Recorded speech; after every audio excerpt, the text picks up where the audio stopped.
أعوذ بالله من الشيطان الرجيم. بسم الله الرحمن الرحيم. سيقول السفهاء من الناس ما ولاهم عن قبلتهم التي كانوا عليها قل لله المشرق والمغرب يهدي من يشاء إلى صراط مستقيم. وكذلك جعلناكم أمة وسطا لتكونوا شهداء على الناس ويكون الرسول عليكم شهيدا. وما جعلنا القبلة التي كنت عليها إلا لنعلم من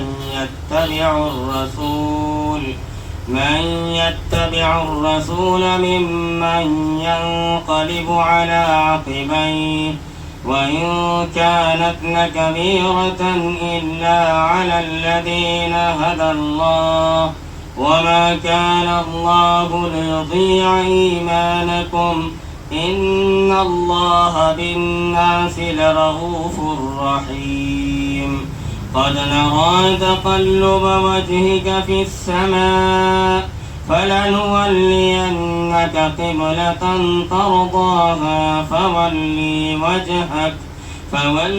وجهك شطر المسجد الحرام وحيث ما كنتم فولوا وجوهكم شطره وإن الذين أوتوا الكتاب ليعلمون أنه الحق من ربهم وما الله بغافل عما يعملون. ولئن أتيت الذين أوتوا الكتاب بكل آية ما تبعوا قبلتك وما أنت بتابع قبلتهم وما بعضهم بتابع قبلة بعض. ولئن اتبعت أهواءهم من بعد ما جاءك من العلم إنك إذا لمن الظالمين. الذين آتيناهم الكتاب يعرفونه كما يعرفون أبناءهم وإن فريقا منهم ليكتمون الحق وهم يعلمون. الحق من ربك فلا تكونن من الممترين. ولكل وجهة هو موليها فاستبقوا الخيرات أينما تكونوا يأتي بكم الله جميعا إن الله على كل شيء قدير. ومن حيث خرجت فول وجهك شطر المسجد الحرام وإنه للحق من ربك وما الله بغافل عما تعملون. ومن حيث خرجت فول وجهك شطر المسجد الحرام وحيث ما كنتم فولوا وجوهكم شطره لئلا يكون للناس عليكم حجة إلا الذين ظلموا منهم فلا تخشوهم واخشوني ولأتم نعمتي عليكم ولعلكم تهتدون. كما أرسلنا فيكم رسولا منكم يتلو عليكم آياتنا ويزكيكم ويعلمكم الكتاب والحكمة ويعلمكم ما لم تكونوا تعلمون فاذکرونی اذکرکم واشکروا لی ولا تکفرون.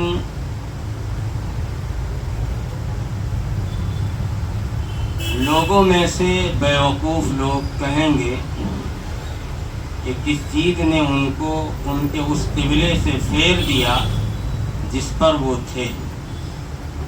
آپ کہہ دیجئے کہ مشرق و مغرب اللہ کا ہے، وہ جسے چاہتا ہے سیدھے راستے کی طرف رہنمائی کرتا ہے.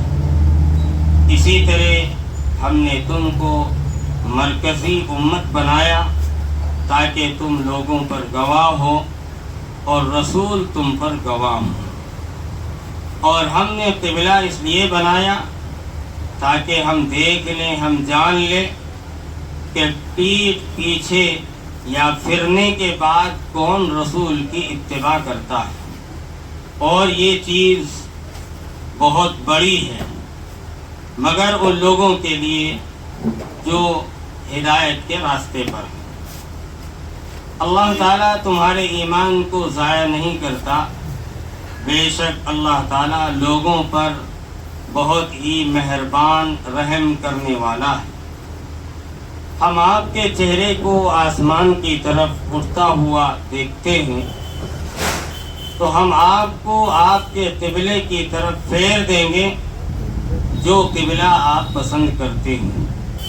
آپ اپنے چہرے کو مسجد حرام کی طرف کر لیجئے اور آپ جہاں کہیں بھی ہوں اپنے چہرے کو اسی کی طرف کر لیں. بے شک وہ لوگ جن کو کتاب دی گئی وہ اسی طرح جانتے ہیں حق کو اپنے رب کی طرف، وہ اپنے رب کی طرف سے حق کو جانتے ہیں اور اللہ تعالیٰ جو کچھ تم کرتے ہو اس سے بے خبر نہیں ہے. اور اگر آپ ہر طرح کی نشانیاں لے آئیں تو جن کو کتاب دی گئی ہے وہ آپ کے قبلے کی اتباع نہیں کریں گے اور آپ بھی ان کے قبلے کی اتباع نہ کیجیے اور بعض کے قبلے کی اتباع نہ کریں. اور اگر آپ علم آ جانے کے بعد اپنے خواہشات کی پیروی کریں گے تو آپ ناانصاف لوگوں میں سے ہو جائیں گے. جن کو ہم نے کتاب دی وہ اسی طرح اس کو جانتے ہیں جس طرح اپنے بیٹوں کو جانتے ہیں. اور ان میں کچھ لوگ حق کو چھپاتے ہیں حالانکہ وہ لوگ حق کو جانتے ہیں. حق آپ کے رب کی طرف سے ہے تو لوگ اس میں شک میں پڑے ہوئے ہیں. ہر ایک کا قبلہ ہے جس کی طرف وہ رخ کرتا ہے تو نیکی کے کاموں میں سبقت کیجیے. جہاں کہیں بھی آپ ہوں گے اللہ تعالیٰ تم کو جمع کر دے گا. بے شک اللہ تعالیٰ ہر چیز پر قادر ہے. آپ جب نکلیں تو آپ اپنے چہرے کو اپنے رخ کو مسجد حرام کی طرف کر لیجئے اور آپ کے رب کی طرف سے حق آ چکا ہے. اللہ تعالیٰ جو کچھ وہ کرتے ہیں اس سے بے خبر نہیں ہے. اور جب بھی آپ نکلیں تو آپ اپنے چہرے کو مسجد حرام کی طرف کر لیں اور جو بھی کہیں پر نکلے کہیں پر جائے تو وہ اپنے چہرے کو اسی کی طرف کر دے. یہ چیز لوگوں کے لیے ان کے اوپر حجت ہے سوائے ان کے جنہوں نے ظلم کیا یا جنہوں نے ناانصافی کی. تو آپ ان سے نہ ڈریے، مجھ سے ڈریے. میں نے اپنی نعمت آپ پر تمام کیجی ہے تاکہ راہیاب ہو جائے. ہم نے تمہیں میں سے ایک رسول بھیجا ہے جو آیتوں کو پڑھ کر ہماری آیتوں کو پڑھ کر سناتا ہے، تمہارا تزکیہ کرتا ہے، کتاب اور حکمت کی تعلیم دیتا ہے اور تم کو وہ سکھاتا ہے جو تم نہیں جانتے ہو. تو میرا ذکر کرو میں تمہارا ذکر کروں گا، میرا شکر ادا کرو میری ناشکری نہ کرو. سورہ بقرہ کی جو دوسرے پارے کی آیات ہیں، پہلا دوسرا رکوع قبلے سے متعلق ہیں. تو میں نے دونوں رکوع آپ حضرات کے سامنے پڑھے، ان کا ترجمہ کیا ہے.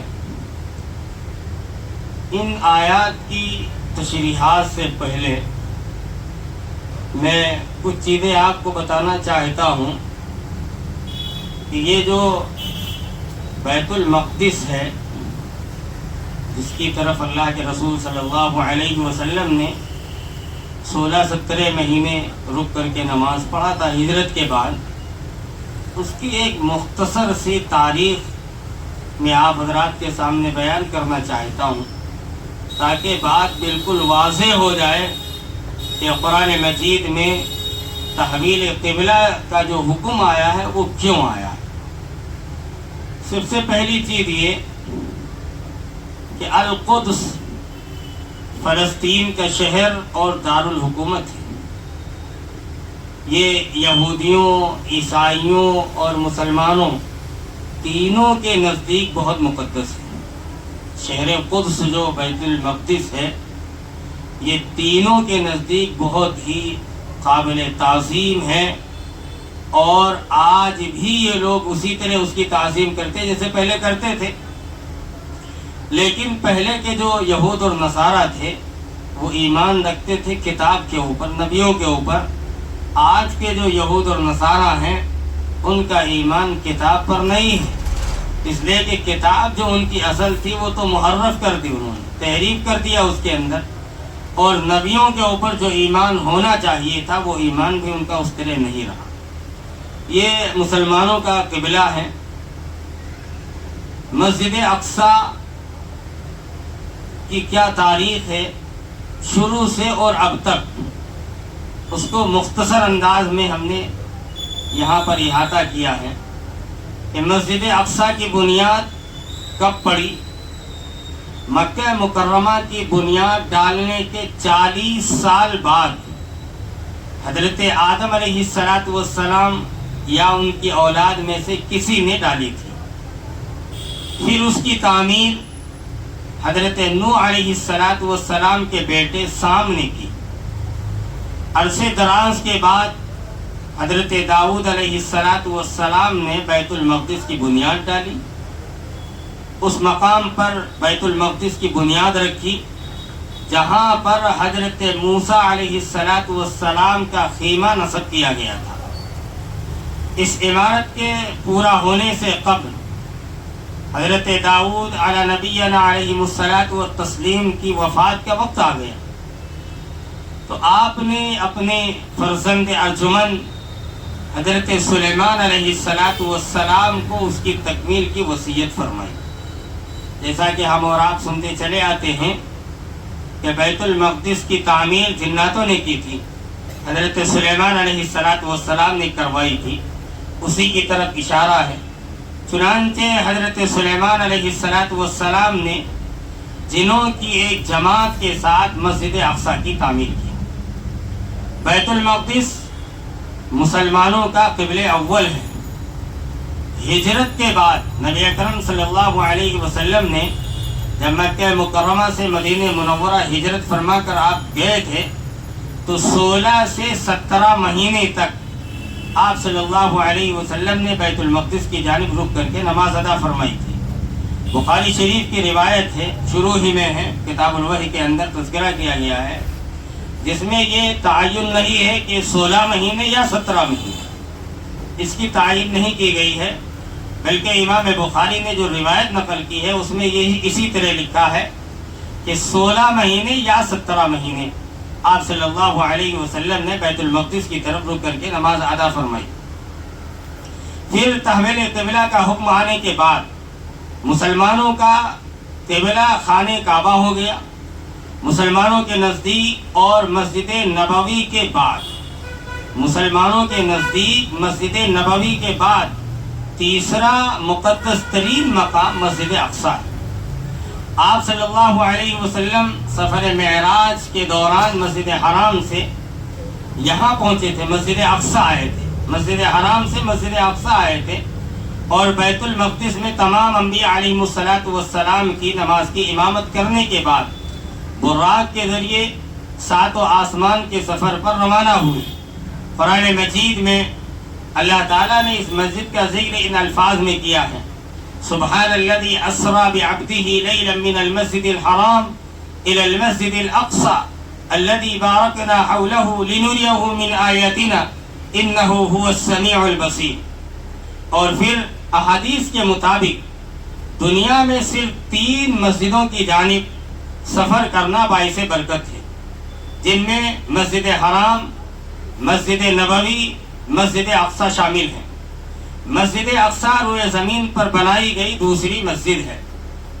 پہلے تو خانہ کعبہ ہے جو دنیا میں سب سے پہلے مسجد تعمیر کی گئی.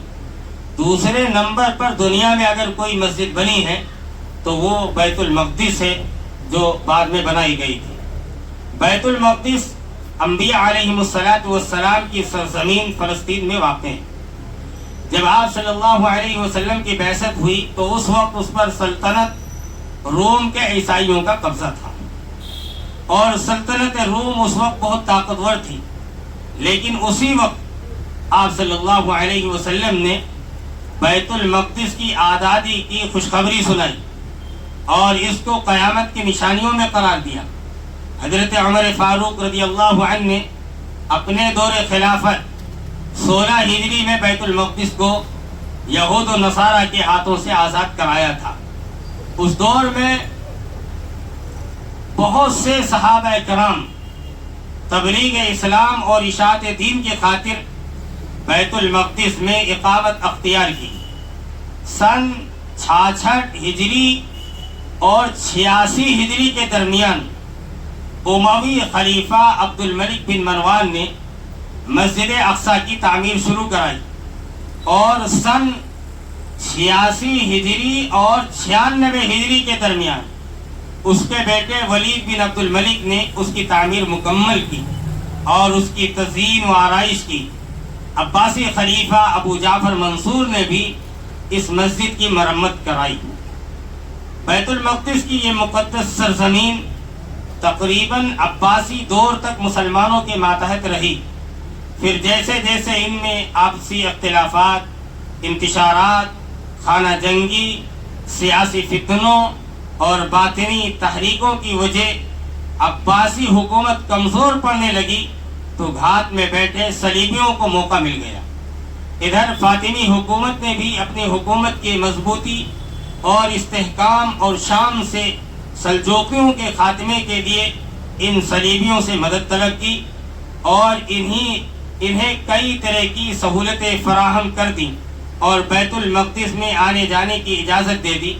بالآخر ان تمام باتوں کا فائدہ اٹھاتے ہوئے صلیبیوں نے بغاوت کر دی اور اپنے فاطمی خلفاء کے ساتھ غداری اور دھوکہ کیا اور بیت المقدس پر قبضے کے لیے اپنی فوج کو تیار کر دیا. اور پھر 70,000 سے زائد مسلمانوں کو شہید کرتے ہوئے 492 ہجری مطابق 1099 عیسوی کو صلیبیوں نے بیت المقدس کو مسلمانوں سے چھین لیا. پہلی صلیبی جنگ کے بعد جب عیسائیوں کا بیت المقدس پر قبضہ ہو گیا تو انہوں نے مسجد اقصی میں بہت رد و بدل کیا.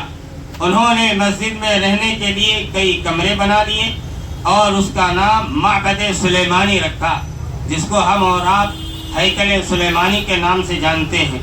انہوں نے مسجد کے اندر اور مسجد کے ساتھ گرجا گھر بھی بنا دیا. گرجا گھر جو ان کی عبادت کی جگہ ہے اس کو بھی انہوں نے اس کے اندر بنا لیا. پھر اس کے بعد سلطان صلاح الدین ایوبی نے قبل اول کی آزادی کے لیے تقریباً 16 جنگیں لڑی ہیں اور 538 ہجری 1187 عیسوی میں سلطان صلاح الدین ایوبی نے بیت المقدس کو صلیبیوں سے آزاد کروایا اور مسجد اقصی کو عیسائیوں کے تمام نشانات سے پاک کیا اور محراب اور مسجد کو دوبارہ تعمیر کیا. اس طرح ارض مقدسہ پر تقریباً 761 برس مسلسل مسلمانوں کی سلطنت رہی. پھر پہلی جنگ عظیم کے بعد 1917 کے دوران میں انگریزوں نے بیت المقدس اور فلسطین پر قبضہ کر کے یہودیوں کو آباد ہونے کی عام اجازت دے دی. اس طرح 1967 سے بیت المقدس پر یہودیوں نے قبضہ کر لیا اور اب پوری طرح ان کے قبضے میں ہے۔ یہ ایک مختصر سی تاریخ ہے جو ہم نے آپ کے سامنے دہرائی ہے بیت المقدس کی، اس لیے کہ ان آیات کا تعلق ہی ان سے ہے، اس لیے کچھ چیزیں ابھی میں نے بتائی ہیں، کچھ انشاءاللہ اس کے اختتام پہ بتائیں گے۔ سيقول السفهاء من الناس ما ولاهم عن قبلتهم التي كانوا عليها، بیوقوف لوگوں میں سے بہت سارے لوگ یہ کہنے لگے کہ جو قبلہ آپ کا پہلے تھا اس قبلے سے آپ کیوں پھر گئے، آپ کو اس سے کس نے پھیر دیا؟ تو یہاں پر بیوقوف کہا گیا، سفہا کہا گیا۔ پہلی چیز تو سفہا سے مراد کون لوگ ہیں؟ تو ہمارے جو مفسرین ہیں، تفسیر ابن کثیر ہیں، علامہ رازی ہیں، تفسیر قرطبی ہیں، ان لوگوں نے جو نقل کیا ہے اس میں یہ ہے کہ سفہا سے یہود مراد ہے، اور یہودیوں میں بھی علماء یہود مراد ہیں، اور بعض لوگوں نے کہا ہے کہ اس سے مشرکین مراد ہیں، مشرکین عرب مراد ہیں، اور ایک تیسرا قول لکھا گیا ہے کہ اس سے جو مراد لی گئی ہے وہ منافقین کی مراد لی گئی ہے، کہ اس سے مراد منافقین ہے۔ کوئی بھی مراد ہو، فی الحال یہ بات کہی ہے تو یہ ہمارے جو اسلام کے مخالف لوگ ہیں انہی ہی کی طرف سے بات کہی گئی ہے۔ تو بیوقوف لوگوں نے یہ بات کہی کہ کس چیز نے آپ کو اس قبلے سے پھیر دیا؟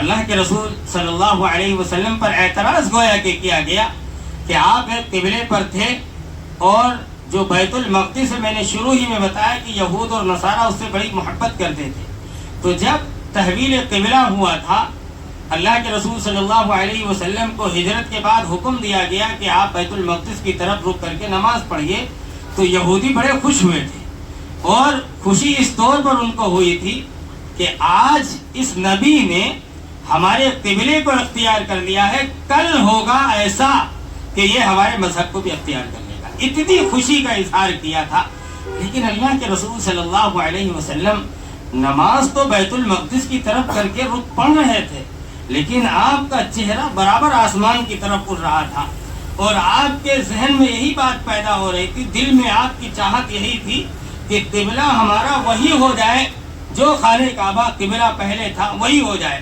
چنانچہ اللہ تبارک و تعالیٰ نے آپ کی چاہت کو بھی آگے پورا کیا۔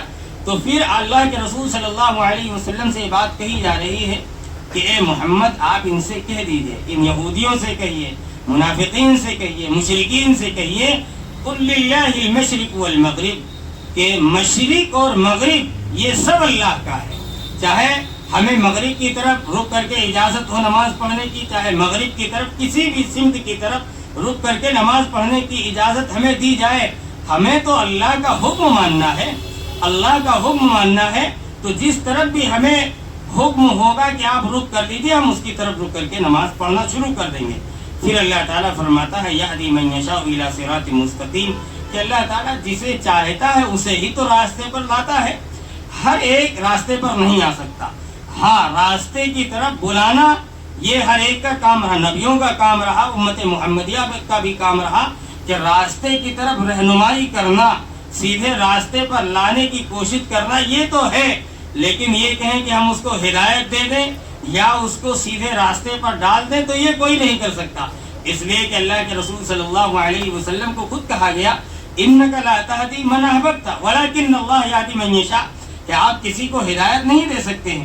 آپ کیا چاہتے تھے ابو طالب کے بارے میں؟ آپ کے محبوب چچا تھے، چاہتے تھے کہ ایمان لے آئیں، آپ نے انتھک کوشش کر ڈالی لیکن ایمان مقدر میں نہیں تھا، تو اللہ تعالیٰ نے آیت نازل فرما دی کہ آپ اسے راہیاب کرنا چاہیں، ہدایت کے راستے پر لانا چاہیں، اسے نہیں لا سکتے، اللہ جسے چاہے گا اسے راہیاب کرے گا۔ پھر آگے اللہ تعالیٰ نے فرمایا وَكَذَلِكَ جَعَلْنَاكُمْ أُمَّةً وَسَطًا، کہ اللہ تعالیٰ نے تم کو مرکزی امت بنایا ہے، عدل والی، انصاف والی، درمیانی امت بنایا ہے۔ یہ وسط سے مراد یہ امت وسطا، اس سے مراد امت محمدیہ ہے، کہ امت محمدیہ کو ایک مرکزی امت کی حیثیت حاصل ہے۔ اور کیوں فرمایا گیا؟ لِتَكُونُوا شُهَدَاءَ عَلَى النَّاسِ، اس لیے کہ تم لوگوں پر گواہ ہوں گے، وَيَكُونَ الرَّسُولُ عَلَيْكُمْ شَهِيدًا، اور رسول تمہارے اوپر گواہ ہوں گے۔ یہ درمیانی امت اعتدال کی کہلاتی ہے۔ اور اس کے اندر اعتدال ہے بھی، اور اعتدال ہونے کی وجہ بتائی گئی کہ تمام انبیاء علیہم الصلاۃ والسلام قیامت کے دن حاضر ہوں گے۔ روایت کے اندر آتا ہے کہ حضرت نوح علیہ الصلاۃ والسلام کو اللہ تعالیٰ بلائے گا اور کہے گا تم نے جو ہم نے ذمہ داری دی تھی، جو پیغام دیا تھا، پیغام دعوت دیا تھا، اس کو پہنچایا کہ نہیں پہنچایا؟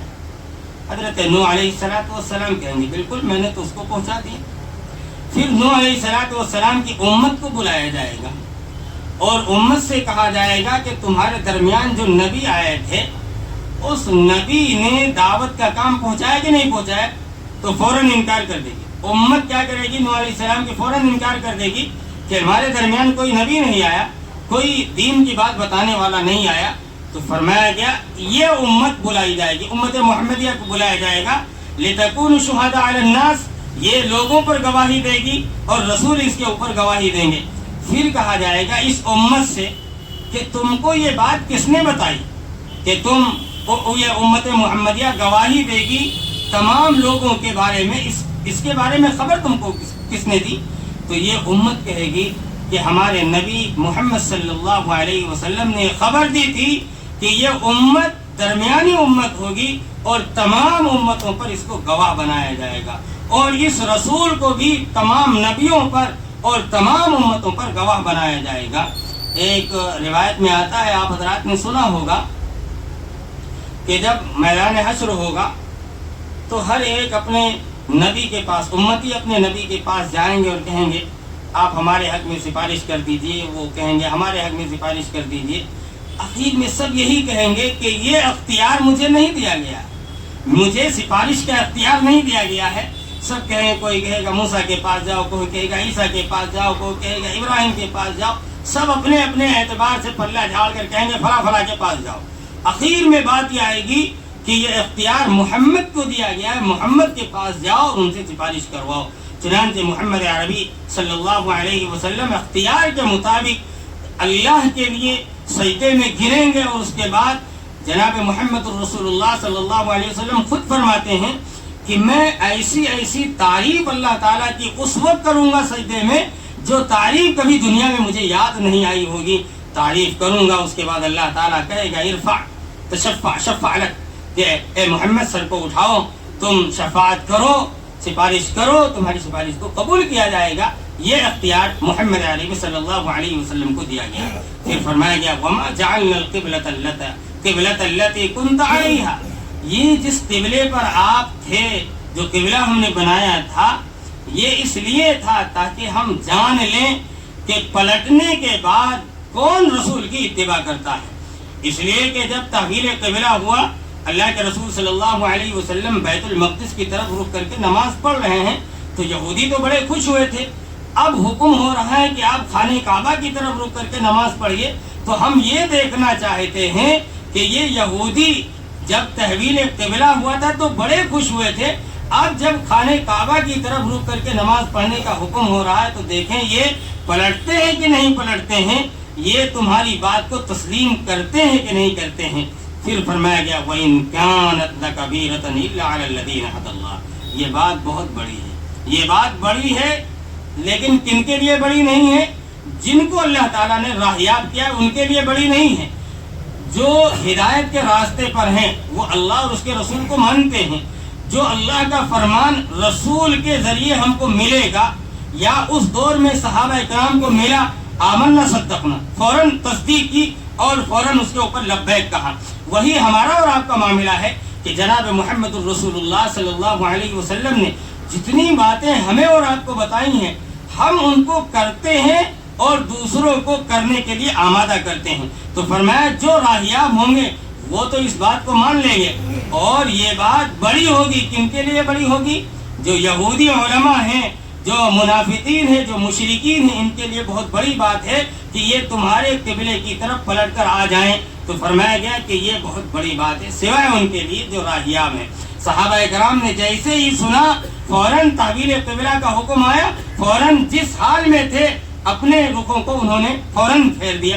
ایک صحابی رسول کے بارے میں آتا ہے کہ انہوں نے اللہ کے رسول صلی اللہ علیہ وسلم کے ساتھ عصر کی نماز اور ظہر کی نماز دو نمازوں کا تذکرہ روایت کے اندر موجود ہے کہ جو تحویل قبلہ ہوا تھا وہ ظہر کی نماز کے بارے میں آتا ہے اور عصر کی نماز کے بارے میں آتا ہے۔ تو ایک صحابی رسول کہتے ہیں کہ عصر کی نماز میں یا ظہر کی نماز میں جب تحویل قبلہ ہوا، ہم نے اللہ کے رسول صلی اللہ علیہ وسلم کے ساتھ نماز پڑھی، آپ نے تحویل قبلہ 2 رکعت کے بعد کیا، پھر جب ان کی نماز مکمل ہو گئی تو یہ صحابی رسول دوڑے ادھر ادھر گئے جہاں لوگ نماز پڑھ رہے ہوں، لوگوں میں اعلان کرنے لگے کہ تحویل قبلہ ہو گیا، رخ بدل دیا گیا۔ تو کہتے ہیں کہ ان کی آواز سننا تھا، یہ نہیں کہ نبی آ کر کہیں تب تحویل قبلہ ہو۔ صحابی دیکھیے کہ کیسا مطیع فرما بردار ہوتا ہے نبی کا اور نبی کے ماننے والے کا، جیسے جس نے جس حال میں بھی سنا کہ تحویل قبلہ ہو گیا، اس نے جو جس نماز میں تھا، جس رکعت میں تھا، تحویل قبلہ کر لیا، فوراً خانہ کعبہ کی طرف اپنا رخ موڑ لیا۔ تو فرمایا گیا کہ یہ کیا ہے، یہ منافقین کے اوپر بہت بڑی چیز ہے، لیکن جو صاحب ایمان ہے ان کے لیے بہت آسان چیز ہے۔ پھر اللہ تعالیٰ فرماتا ہے وَمَا كَانَ اللَّهُ لِيُضِيعَ ایمانکم، کہ اللہ تعالیٰ تمہارے ایمان کو ضائع نہیں کرے گا۔ اب مشرکین کو اور ان یہودیوں کو ایک موقع مل گیا کہ جن لوگوں نے بیت المقدس کی طرف رک کر کے نماز پڑھی ہے اور ان کا انتقال ہو گیا ہے، تحویل قبلہ ہونے کی وجہ سے ان کی ساری نمازیں بیکار ہو گئی، کوئی اس کے اوپر ثواب نہیں ملے گا۔ تو ان کی تردید کرتے ہوئے اللہ تعالیٰ نے فوراً آیت نازل فرما دی، اور بعض صحابہ نے پوچھا بھی اللہ کے رسول صلی اللہ علیہ وسلم سے کہ اے محمد آپ فرمائیے کہ ہمارے بہت سارے اسلاف جو بزرگ جو تحویل قبلہ کا حکم ہوا تھا بیت المقدس کی طرف رک کر کے جن لوگوں نے نماز پڑھی تھی، ان کی نمازوں کا کیا ہوگا؟ صحابہ کے ذہن میں جب بھی کوئی بات آتی تھی فوراً اللہ کے رسول صلی اللہ علیہ وسلم سے شیئر کر لیتے تھے کہ کیا اس سلسلے میں کیا حکم آیا ہے۔ اللہ تعالیٰ نے آیت فوراً نازل فرما دی کہ وَمَا كَانَ اللَّهُ لِيُضِيعَ ایمانکم، کہ اللہ ان کے ایمان کو ضائع نہیں کرے گا۔ جن لوگوں نے بیت المقدس کی طرف رک کر کے نماز پڑھی ہے ان کی ساری عبادتیں قابل قبول ہیں۔ ان اللہ بالناس لرؤوف الرحیم، اس لیے کہ اللہ تعالیٰ لوگوں پر مہربانی کرتا ہے، رحم کا خیر خواہی کا معاملہ فرماتا ہے، اور اللہ تعالیٰ لوگوں کے لیے آسانی چاہتا ہے، تنگی نہیں چاہتا ہے۔ اس آسانی کے تحت اللہ تعالیٰ نے فوراً آیت کا نزول فرما دیا۔ قد نرى تقلب وجهك بالسماء فلنولينك قبلة ترضاها۔ پھر اللہ کے رسول صلی اللہ علیہ وسلم جب بھی نماز پڑھتے تھے، نماز سے فارغ ہوتے تھے تو آسمان کی طرف اپنے رخ انور کو اٹھاتے تھے اور آپ اپنی چاہت کو اللہ کے سامنے رکھتے تھے کہ تحویل قبلہ ہو جائے، جو ابراہیم کا قبلہ تھا وہ قبلہ میرا ہو جائے۔ چنانچہ اللہ تعالیٰ نے آپ صلی اللہ علیہ وسلم کی اس منشا کو قبول فرمایا۔ پھر فرمایا فَلَنُوَلِّيَنَّكَ قِبْلَةً تَرْضَاهَا، کہ ہم آپ کو اس قبلے کی طرف پھیر دیں گے جس قبلے کو آپ پسند کرتے ہیں، جس قبلے سے آپ خوش ہوتے ہیں۔ تو اللہ تعالیٰ نے آپ کی منشا کو پسند کرتے ہوئے کیا فرمایا؟ فَوَلِّ وَجْهَكَ شَطْرَ الْمَسْجِدِ الْحَرَامِ، کہ آپ اپنے رخ کو مسجد حرام کی طرف کر لیجیے۔ یہاں تحویل قبلہ کا فوراً حکم آ گیا۔ جناب محمد الرسول اللہ صلی اللہ علیہ وسلم ظہر یا عصر کی نماز بیت المقدس کی طرف رک کر کے مدینے میں پڑھ رہے تھے۔ کہاں پڑھ رہے تھے؟ مدینے میں پڑھ رہے تھے۔ بنو سالم کا ایک قبیلہ ہے، بنو سلمہ کا ایک قبیلہ ہے، اس میں ایک مسجد اللہ کے رسول صلی اللہ علیہ وسلم نے ہجرت جیسے کی تو ہجرت کرنے کے بعد جمعے کا دن آ گیا تھا، اللہ کے رسول صلی اللہ علیہ وسلم نے بنو سلمہ میں ایک مسجد تعمیر کرائی تھی۔ اس مسجد میں اللہ کے رسول صلی اللہ علیہ وسلم ظہر کی نماز پڑھ رہے تھے۔ 2 رکعت آپ نے پڑھی تھی کہ اللہ کی طرف سے حکم آ گیا تحویل قبلہ کا۔ جبریل امین آ گئے کہ اے محمد اپنے رخ انور کو آپ خانہ کعبہ کی طرف کر لیجیے۔ اللہ کے رسول صلی اللہ علیہ وسلم نے تحویل قبلہ وہیں پر کر لیا۔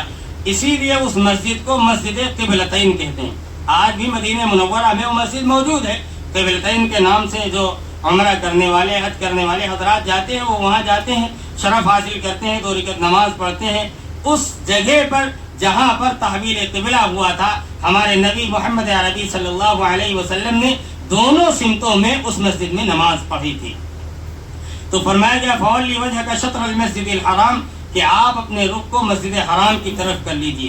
وَحَيْثُ مَا كُنْتُمْ فَوَلُّوا وُجُوهَكُمْ شَطْرًا، آپ جہاں کہیں بھی ہوں اپنے رخ کو مسجد حرام کی طرف کر لیجئے۔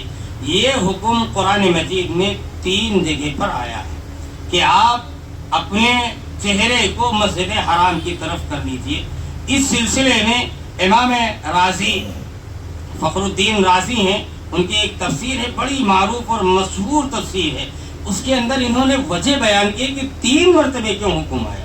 بھائی ایک مرتبہ اللہ تعالیٰ نے کہہ دیا فولی وجہ کا شطر المسجد الحرام، کافی تھا، 3 مرتبے کیوں بیان کیا گیا ہے؟ تو امام راضی نے اس کی وجہ یہ بیان کی ہے کہ پہلا حکم ان لوگوں کے لیے ہے جو خانہ کعبہ دیکھ رہے ہیں، اور جو خانہ کعبہ میں موجود ہے اس کے لیے عین کعبہ، اس کا رخ کیا ہوگا؟ عین کعبہ، کہ کعبے کے سامنے رک کر کے نماز پڑھے گا، وہ چاہے جدھر گھوم کے نماز پڑھے، لیکن عین کعبہ اس کے سامنے ہوگا۔ تو پہلا جو حکم آیا تھا وہ ان کے لیے آیا تھا جو خانہ کعبہ کو دیکھ رہے تھے۔ دوسرا حکم ان کے لیے آیا تھا جو مکہ مکرمہ میں تھے لیکن کعبہ ان کے سامنے نہیں تھا، گویا کہ وہ کعبے سے دور تھے، تو ان کے لیے حکم آیا۔ تیسرا حکم ان کے لیے آیا جو مکے سے باہر تھے، جس میں ہم اور آپ سب شامل ہوتے ہیں۔ تو 3 مرتبے حکم آ کر تینوں سمتوں میں اس کو پھیر دیا گیا کہ جو لوگ خانہ کعبہ میں موجود ہیں وہ عین کعبہ کی طرف رک کر کے نماز پڑھیں گے، جو لوگ مکے کے اندر موجود ہیں وہ خانہ کعبہ کی طرف رک کر کے نماز پڑھیں گے، اور جو لوگ مکہ سے بالکل باہر ہیں وہ خانہ کعبہ کی طرف رک کر کے پڑھیں گے۔ اور اسی طرح امام قرطبی نے ایک وجہ بھی بیان کی ہے کہ پہلا حکم مکہ والوں کو ہے، دوسرا حکم شہر والوں کو ہے، اور تیسرا حکم مسافروں کو ہے، تیسرا حکم مسافروں کو دیا گیا ہے۔ تو 3 مرتبے فولی وجہ کا شطرہ جو آیا ہے اس کی وجہ یہ بیان کی گئی ہے۔ پھر فرمایا گیا وَإِنَّ الَّذِينَ أُوتُوا الْكِتَابَ لَيَعْلَمُونَ أَنَّهُ الْحَقُّ مِنْ رَبِّهِمْ، جن کو کتاب دی گئی وہ جانتے ہیں کہ حق آپ کے رب کی طرف سے ہے۔ یہاں کتاب سے مراد تورات ہے جو یہود کو دی گئی تھی۔ یہودیوں کے پاس تورات، زبور، یہ تورات اور انجیل، ان کے پاس یہ کتابیں موجود تھی۔ کتاب ہوتے ہوئے ان لوگوں نے اس کے اندر تحریف کر دی تھی، اور کرتے کیا تھے؟ افتؤمنون ببعض الکتاب وتکفرون ببعض، کہ جو ان کے موافق ہوتا تھا اس کو مان لیتے تھے، اور جو ان کے مخالف ہوتا تھا اس کو چھوڑ دیتے تھے۔ یہ ان کا نظریہ تھا جو قرآن نے بیان کیا ہے کہ افتؤمنون ببعض الکتاب وتکفرون ببعض، کہ بعض حصے کو مانتے تھے اور بعض حصے کا انکار کرتے تھے۔ وَمَا اللَّهُ بِغَافِلٍ عَمَّا يَعْمَلُونَ، اور جو کچھ تم کرتے ہو اللہ اس سے بے خبر نہیں ہے۔ یہودیوں کو بھی کہا گیا اور پوری انسانیت کو اس میں شامل کیا گیا کہ انسان جو بھی کرتا ہے وہ اللہ سے کہے چھپ جائے تو چھپنا یہ ہو ہی نہیں سکتا۔ اللہ تو یہاں تک کہ کہتا عالم بذات الصدور، کہ تمہارے سینے میں کوئی چیز آتی نہیں ہے کہ میں اس کو جان جاتا ہوں، تو پھر اللہ سے چھپ کر لاکھ انسان کرے وہ چیز پوشیدہ ہو ہی نہیں سکتی۔ وَلَئِنْ أَتَيْتَ الَّذِينَ أُوتُوا الْكِتَابَ بِكُلِّ آيَةٍ مَا تَبِعُوا قِبْلَتَكَ، پھر فرمایا گیا کہ اگر اہل کتاب کے پاس ہر طرح کی نشانی آپ لے کر آ جائیں، اللہ کے رسول صلی اللہ علیہ وسلم سے کہا جا رہا ہے کہ اہل کتاب کے پاس ہر طرح کی نشانی آپ لے کر چلے آئیں، ما تبعوا قبلتک، پھر بھی وہ تمہارے قبلے کی پیروی نہیں کریں گے، تمہارے قبلے کو تسلیم نہیں کریں گے۔ پھر اللہ کے رسول صلی اللہ علیہ وسلم سے بھی یہ بات کہی جا رہی ہے وما انت بتابع قبلتهم، کہ آپ بھی ان کے قبلے کی اتباع مت کریے گا، ان کے قبلے کے جیسا کہ انہوں نے آپ کے قبلے کو تسلیم نہیں کیا ایسے آپ بھی ان کے قبلے کو تسلیم مت کیجیے گا۔ پھر فرمایا گیا کہ بعض کے قبلے کو تسلیم نہیں کرتا ہے، اور فرمایا گیا وَلَئِنِ اتَّبَعْتَ أَهْوَاءَهُم مِّن بَعْدِ مَا جَاءَكَ مِنَ الْعِلْمِ، علم آ جانے کے بعد اگر آپ نے ان کی خواہشات کی اتباع کی تو یہ سمجھ لیجیے ناانصافی ہو جائے گی۔ یہ اللہ کے رسول صلی اللہ علیہ وسلم سے کہا جا رہا ہے۔ پھر اس زمرے میں ہم سب سے بات کہی جا رہی ہے کہ جب ہمارے پاس دینی علوم آ گیا، اللہ کے رسول صلی اللہ علیہ وسلم کی شریعت آ گئی، پھر ہم شریعت سے بھٹک کر کوئی کام کریں تو اس سے بڑا ظالم کوئی انسان نہیں ہو سکتا ہے کہ ہم جانتے ہیں نماز چھوڑنے پر کیا وعید ہے، اب اس کے جاننے کے باوجود اگر ہم نماز چھوڑیں تو پھر یہ اللہ کے ساتھ ظلم ہوگا کہ ہم اللہ کے ساتھ ناانصافی کرتے ہیں۔ تو جس چیز کا ہمارے پاس علم ہے اگر اس چیز سے ہم روگردانی کریں گے تو فرمایا گیا اذا لمن الظالمین، تب تو وہ ناانصافوں میں ہو جائے گا۔ الذین آتیناہم الکتاب یعرفونہ کما یعرفون ابناءہم، کہ جن کو کتاب دی گئی ہے وہ کتاب کو اسی طرح جانتے ہیں جس طرح اپنے بیٹوں کو جانتے ہیں۔ یہ عرب کا ایک محاورہ یہاں پر بیان کیا گیا ہے کہ عرب کے لوگ بہت اہمیت اگر کسی چیز کو دیتے تھے تو اپنی اولاد کو دیتے تھے، اور کسی چیز سے محبت سے تشبیہ دینا ہو تو اولاد سے دی جاتی تھی۔ تو یہاں پر فرمایا گیا کہ جن کو کتاب دی گئی تھی تو اس کتاب کو اسی طرح جانتے تھے جیسے اپنے بیٹوں کو جانتے تھے، کتاب سے اسی طرح عقیدت و محبت رکھتے تھے جیسے اپنے بیٹوں سے رکھتے تھے۔ لیکن آگے کیا فرمایا گیا؟ وَإِنَّ فَرِيقًا مِّنْهُمْ، انہی میں سے کچھ لوگ ایسے تھے، ایک گروہ ایک جماعت ایسی تھی، لَيَكْتُمُونَ الْحَقَّ وَهُمْ يَعْلَمُونَ، کہ وہ حق کو چھپاتے تھے۔ یہاں فریقاً سے مراد وہی اہل کتاب یہود اور نصارہ ہیں کہ جب ان کو کتاب دی گئی تو اس کتاب میں کیا ہے؟ ہیرا پھیری کرنا شروع کر دیا۔ الحق من ربک فلا تکونن من الممترین، فرمایا گیا کہ حق آپ کے رب کی طرف سے ہے تو آپ شک میں پڑھنے والوں میں سے نہ ہو جائیے۔ جب ہر چیز وضاحت سے بیان کر دی گئی ہے تو پھر اس میں شک کرنا، اس میں شبہ کرنا، یہ تو ہماری نادانی کی بات ہے۔ اور جبکہ دوسرے موقع پر فرمایا گیا کہ لا ریب فیہ، اس قرآن مجید کے اندر تو کوئی شک ہے ہی نہیں۔ جب شک نہیں ہے تو ہمیں شک میں پڑھنا بھی نہیں ہے۔ وَلِكُلٍّ وِجْهَةٌ هُوَ مُوَلِّيهَا، اور ہر ایک کے لیے رخ ہے، ہر ایک کے لیے سمت ہے جس کی طرف وہ اپنا چہرہ کرتا ہے، اپنا رخ کرتا ہے۔ ہر ایک کے لیے سمتیں متعین کی گئی ہیں۔ اس کا مطلب یہ ہے کہ جیسے ہم اور آپ یہاں سے نماز پڑھتے ہیں تو ظاہر بات ہے پشچم کی طرف ہمارا رخ ہوتا ہے۔ اب جہاں خانہ کعبہ ہے، خانہ کعبہ کے اس پار کے جو لوگ ہوں گے وہ اگر رخ کریں گے تو کدھر کریں گے؟ ظاہر بات ہے وہ تو پورب کی طرف رخ کریں گے، یا ادھر آپ نکل جائیں یا ادھر نکل جائیں۔ تو فرمایا گیا کہ ہر ایک کی سمت ہے جس کی طرف وہ رخ کرتا ہے۔ اس سے مراد یہی ہے کہ ہر ایک کی الگ الگ سمتیں ہیں۔ فاستبقوا الخیرات، پھر فرمایا گیا کہ جو نیکی کے راستے ہیں ان میں سبقت کرو۔ اگر کوئی چیز اچھائی کی آپ کو بتائی جا رہی ہے تو جتنی جلدی ہو سکے اس کام کو اپنے عمل میں لے آئیے۔ اینما تکونوا یأتی بکم اللہ جمیعا، تم چاہے جہاں پر بھی ہو اللہ تعالیٰ تم کو کھینچ کر لے آئے گا۔ یہاں قیامت کی منظر کشی کی جا رہی ہے کہ قیامت کا ہولناک منظر ایسا ہوگا کہ تم کسی بھی سمت پر ہو، کسی بھی رخ پر ہو، اللہ تعالیٰ تم کو وہاں سے لا کر اس میدان محشر میں جمع کر دے گا۔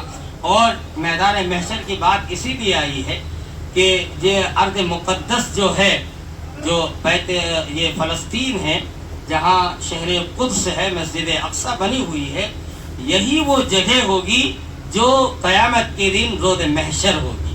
رود محشر ہوگی، اس لیے اللہ تعالیٰ نے فرمایا کہ جہاں کہیں بھی ہوگے اللہ تعالیٰ اس جگہ پر لا کر تم کو حاضر کر دے گا۔ ان اللہ علی کل شیء قدیر، اللہ تعالیٰ ہر چیز پر قادر ہے۔ پھر فرمایا گیا وَمِنْ حَيْثُ خَرَجْتَ فَوَلِّ وَجْهَكَ شَطْرَ الْمَسْجِدِ الْحَرَامِ، کہ جہاں کہیں بھی ہو اپنا رخ مسجد حرام کی طرف کر لو۔ پھر آگے یہی حکم ہے کہ جہاں کہیں تم نکلو تو مسجد حرام کی طرف کر لو۔ یہاں نکلنے سے یہی پتہ چلتا ہے کہ جب آپ سفر وغیرہ کے لیے نکلیں، کہیں پر آپ مسافر بن کے جا رہے ہیں تو جہاں کہیں بھی ہو آپ کا جو رخ ہوگا وہ خانہ کعبہ کی طرف ہوگا۔ آگے اللہ تعالیٰ فرماتا ہے فَلَا تَخْشَوْهُمْ وَاخْشَوْنِي، کسی سے نہیں ڈرنا ہے تم کو، اگر تمہیں ڈرنا ہے تو مجھ سے ڈرنا ہے۔ یہاں پر یہودیوں نے بہت لعن طعن کیا تھا اللہ کے رسول صلی اللہ علیہ وسلم پر کہ دیکھو یہ ڈر گئے۔